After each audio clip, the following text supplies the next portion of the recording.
और आइए अब देखते हैं सुपर 100।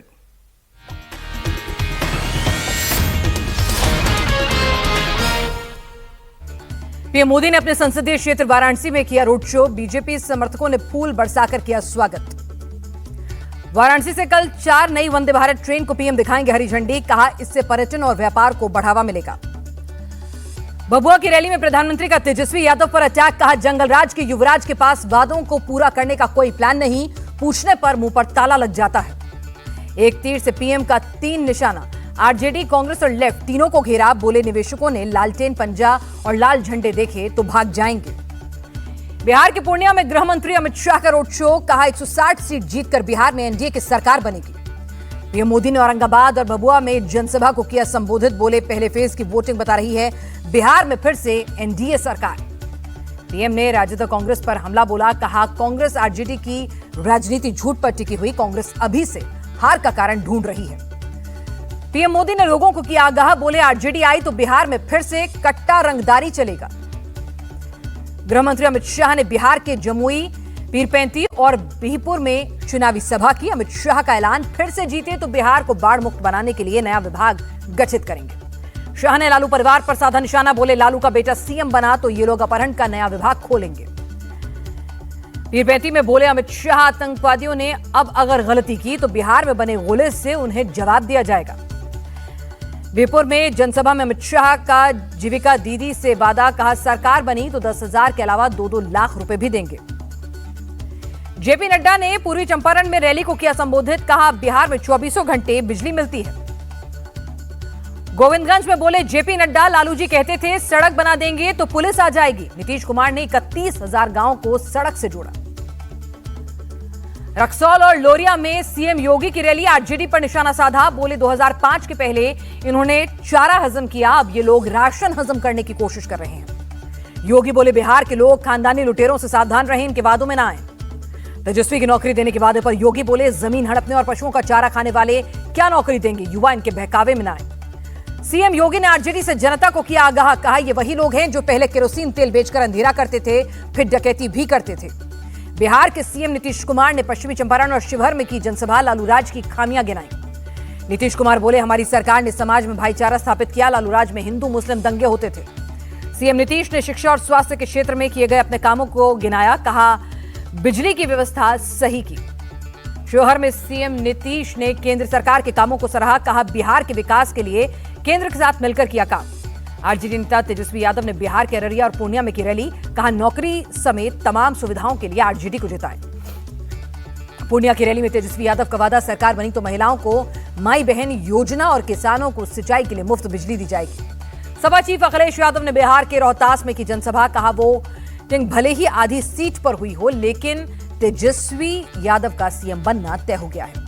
अखिलेश यादव का पीएम पर तंज। कहा, हमारे देश के विश्वगुरु बिहार का दौरा कर रहे हैं, उन्होंने देश का क्या हाल कर दिया है। अखिलेश ने सीएम नीतीश पर भी साधा निशाना। कहा, चुनावी दूल्हे को अब कुछ याद नहीं रहता। बिहार के बांका और भागलपुर में राहुल गांधी की जनसभा। बोले, पीएम अपनी जमीन छीनकर अंबानी अडानी को दे देंगे। राहुल गांधी ने जीएसटी का मुद्दा उठाया। कहा, इसने किसान, श्रमिक, छोटे व्यापारियों को बर्बाद किया। राहुल गांधी बोले, अमित शाह के बेटे जय शाह को बैट पकड़ना भी नहीं आता, लेकिन वो क्रिकेट को कंट्रोल कर रहा है। भागलपुर की रैली में राहुल गांधी बोले, अब बिहार में वोट चोरी की बीजेपी कर रही है कोशिश। सासाराम में कांग्रेस चीफ खड़गे ने रैली को किया संबोधित। कहा, पीएम 1 घंटे स्थिर बैठकर देश के बारे में नहीं सोचते, सिर्फ घूमते रहते हैं। खड़गे बोले, पलायन रोकने और गांव के विकास के लिए तेजस्वी को सीएम बनाने का फैसला लिया। इंडिया टीवी से बातचीत में बोले, बिहार के डिप्टी सीएम सम्राट चौधरी, इस चुनाव में ऐसी भी स्थिति हो सकती है कि लालू परिवार का कोई सदस्य सदन में हो ही ना। सम्राट चौधरी बोले, एनडीए को 200 से ज्यादा सीटें आएंगी। इंडिया टीवी से बिहार बीजेपी के प्रभारी धर्मेंद्र प्रधान ने की बात। कहा, तेजस्वी हार के भय में डूबे हुए हैं। राहुल ने तो 2 दिन पहले ही हार स्वीकार कर ली। धर्मेंद्र प्रधान ने तेजस्वी यादव को दी सलाह। कहा, उन्हें निजी हमला करने से बचना चाहिए। पटना में बोले महाराष्ट्र के डिप्टी सीएम शिंदे। कहा, सीएम नीतीश ने बिहार को सुधारा। एलजेपी चीफ चिराग पासवान का बड़ा दावा। बोले, पहले फेज में एनडीए 100 से ज्यादा सीटें जीतेगा। केंद्रीय मंत्री गिरिराज सिंह बोले, 2010 में एनडीए की 206 सीटें आई थी, इस बार उससे भी ज्यादा सीटें आएंगी। केंद्रीय मंत्री जितन राम मांझी ने जताया अनुमान। कहा, पहले फेज की 80% सीटों पर एनडीए को बढ़त है। वीआईपी चीफ मुकेश सहनी बोले, बिहार में इस बार बदलाव हो रहा है, महागठबंधन की सरकार बनना तय। एनडीए के दावे पर वीआईपी प्रमुख मुकेश सहनी का तंज। कहा, 1-2 दिन खुश रहना है तो रह लें, सरकार तो महागठबंधन की ही बनेगी। पटना एयरपोर्ट पर तेज प्रताप और रवि किशन की हुई मुलाकात। रवि किशन ने कहा, समाज सेवा करने वालों का हमेशा बीजेपी में स्वागत। तेज प्रताप बोले, हम दोनों भगवान के भक्त हैं। मैंने पहले ही कह दिया, जो विकास करेगा हम उसके साथ हैं। पहले फेज की वोटिंग पर प्रशांत किशोर बोले, जनसुराज की वजह से लोगों के पास आया विकल्प, लोग नए विकल्प से खुश हैं। बिहार में पहले फेज की वोटिंग पर चुनाव आयोग का बयान, कहा कहीं कोई गड़बड़ी नहीं हुई, कहीं भी रीपोलिंग की मांग है। आरजेडी विधायक भाई वीरेंद्र के खिलाफ पटना में एफआईआर दर्ज। एफआईआर के मुताबिक भाई वीरेंद्र ने पुलिस ऑफिसर को जलाने की धमकी दी। बतिया में बीजेपी नेता के घर पर हमला, बाइक सवार अपराधियों ने रात के अंधेरे में पटाखा फेंका। वोट चोरी को लेकर राहुल गांधी बोले, चुनाव आयोग ने अब तक मेरे आरोपों का जवाब नहीं दिया, बीजेपी इसी का बचाव कर रही है। राहुल गांधी बोले, हरियाणा चुनाव में वोटों की बड़ी चोरी हुई थी, बिहार में भी ये लोग यही कर रहे हैं। राहुल के दावे पर बोले बीजेपी सांसद मनोज तिवारी, कहा लोग उनकी बातों का मजाक बना रहे हैं। कांग्रेस के राष्ट्रीय सचिव प्रफुल्ल गुर्दे ने हाईकोर्ट में दायर की याचिका, महाराष्ट्र के स्थानीय निकाय चुनाव में वीवीपैट का इस्तेमाल न करने की मांग की। बॉम्बे हाईकोर्ट की नागपुर बेंच ने चुनाव आयोग को जारी किया नोटिस। प्रफुल्ल गुर्दे ने याचिका पर 4 दिनों में मांगा जवाब। कांग्रेस विधायक असलम शेख बोले, मेरा भी 2 जगहों पर वोटर लिस्ट में नाम आया, जवाब चुनाव आयोग की बजाय बीजेपी के नेता दे रहे हैं। अखिलेश यादव ने आजम खान से मुलाकात की तस्वीरें शेयर की, कहा यह जो मेल मिलाप है यही हमारी साझा विरासत है। अखिलेश से मुलाकात के बाद आजम खान बोले, लखनऊ आया तो अखिलेश से मिला, राजनीति वाले मिलते हैं, राजनीति की बात होती है। वंदे मातरम के 150 वर्ष पूरा होने पर दिल्ली में स्वर्णोत्सव कार्यक्रम, पीएम मोदी हुए शामिल, डाक टिकट और स्मारक सिक्का भी हुआ जारी। वंदे मातरम गान से कार्यक्रम की शुरुआत हुई। कार्यक्रम 7 नवंबर 2026 एक साल भर तक चलेगा। पीएम मोदी बोले, वंदे मातरम मां भारती की आराधना, ये गीत हमें आत्मविश्वास से भर देता है। गृह मंत्री अमित शाह बोले, वंदे मातरम केवल शब्दों का संग्रह नहीं, ये भारत की आत्मा का स्वर। अमित शाह बोले, वंदे मातरम ने देश को संगठित कर आजादी की चेतना को बल दिया। वंदे मातरम के 150 साल पूरा होने पर लखनऊ में भी कार्यक्रम। सीएम योगी बोले, इस गीत ने पूरे राष्ट्र को एकता के सूत्र में पिरोया। कांग्रेस अध्यक्ष खड़गे बोले, राष्ट्रगीत ने लोगों को जोड़ा, वंदे मातरम भावना और एकता का प्रतीक। बाबा बागेश्वर की दिल्ली से सनातन हिंदू एकता पदयात्रा शुरू, 16 नवंबर को वृंदावन में होगा समापन। पदयात्रा शुरू करने से पहले बाबा बागेश्वर ने लोगों को 7 शपथ दिलाई। हिंदू एक रहेंगे, धर्मांतरण नहीं होने देंगे, छुआछूत नहीं करेंगे और जो छेड़ेगा उसे छोड़ेंगे नहीं की शपथ दिलाई। आवारा कुत्तों के मामले पर सुप्रीम कोर्ट का बड़ा फैसला, सड़क, हाईवे और एक्सप्रेसवे से हटाने के निर्देश दिए। सुप्रीम कोर्ट ने स्कूल, कॉलेज, अस्पतालों और सरकारी संस्थानों में बाड़ लगाने के निर्देश दिए, कहा 8 हफ्ते के अंदर काम हो पूरा। सुप्रीम कोर्ट ने कहा, पकड़े गए आवारा कुत्तों को उसी जगह पर वापस ना छोड़ें, नसबंदी करके शेल्टर होम में रखें। यूपी के फर्रुखाबाद में टहलने निकले दंपत्ति पर ताबड़तोड़ फायरिंग, नशे में धुत शख्स ने कई राउंड फायरिंग की। यूपी के गाजियाबाद के ग्राम प्रधान के घर ताबड़तोड़ फायरिंग, चुनावी रंजिश में गोलियां बरसाईं। जालौन में प्रेमिका की शादी पर प्रेमी का हाई वोल्टेज ड्रामा, मासूका के घर पहुंचकर काटा बवाल। यूपी का अररिया में खेत की मेड़ को लेकर विवाद, महिला पर फावड़े से हमला, नाक काटी, हालत गंभीर, 3 आरोपी गिरफ्तार। मेरठ में मुस्कान जैसा खौफनाक हत्याकांड, महिला के प्रेमी के साथ मिलकर पति का कराया मर्डर। बुलंदशहर में पुरानी मंडी के पास सांडों में जंग, बाजार में अफरा तफरी मच गई। मैनपुरी में रफ्तार का कहर तेज, ओमनी कार बेकाबू होकर किराना दुकान में घुसी, दुकानदार को 25,000 रुपए का नुकसान हुआ। गोरखपुर स्टेशन से 1 करोड़ रुपए के साथ एक शख्स गिरफ्तार, पैसे लेकर बिहार के मोकामा जा रहा था आरोपी। उत्तराखंड के उत्तरकाशी में हादसा, टायर फटने के बाद गाड़ी से महिला को लगी टक्कर, अस्पताल ले जाने के दौरान महिला की हुई मौत।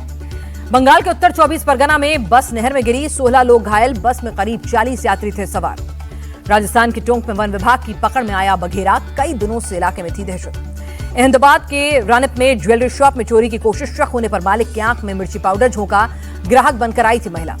गुजरात के पोरबंदर में हितेश सोमैया को पुलिस ने पकड़ा, म्यांमार ले जाकर भारतीयों से साइबर फ्रॉड करवाता था।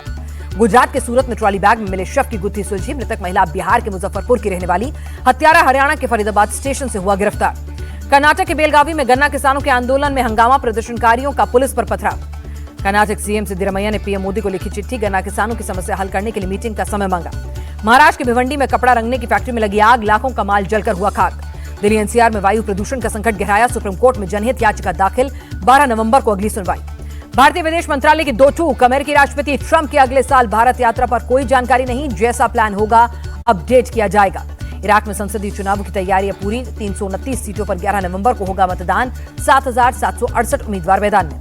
साल 2025 के शुरुआती 10 महीनों में बढ़ा चीन का फॉरेन ट्रेड, पिछले साल के मुकाबले करीब 5.5 लाख ट्रिलियन अमेरिकी डॉलर की हुई बढ़ोतरी। साउथ कोरिया में पावर प्लांट की इमारत ढही, हादसे में 2 लोगों की मौत। सूडान के गृह युद्ध पर एनजीओ के अधिकारी का बयान, कहा अल-फशर शहर में बढ़ सकता है मानवीय संकट, 70,000 लोगों ने पलायन किया। गाजा में 44,000 बच्चों का टीकाकरण करेगा डब्ल्यूएचओ, निमोनिया, खसरा समेत कई बीमारियों से बचाना है मकसद। अमेरिका के अलास्का में सामान्य हो रहे हालात, पटरी पर लौटा जनजीवन, तूफान से निचले इलाकों में भारी नुकसान। फिलीपींस के सेबू शहर में तबाही का वीडियो आया सामने। 3 लाख से ज्यादा लोग शेल्टर होम रहने को मजबूर। कालमेगी तूफान से 139 लोगों की हुई थी मौत। यूएस डॉलर के मुकाबले रुपए का भाव 2 पैसे गिरा। 1 डॉलर की कीमत 88 रुपए 65 पैसे हुई। गिरावट के साथ बंद हुआ शेयर बाजार। सेंसेक्स 95 अंक टूटकर 83,216 पर बंद। निफ्टी भी 17 अंक लुढ़का। 8 नवंबर को ब्रिस्बेन में आमने सामने होंगे ऑस्ट्रेलिया भारत। T20 सीरीज का खेला जाएगा 5वां और आखिरी मुकाबला। 5 मैचों की सीरीज में 2-1 से आगे है टीम इंडिया।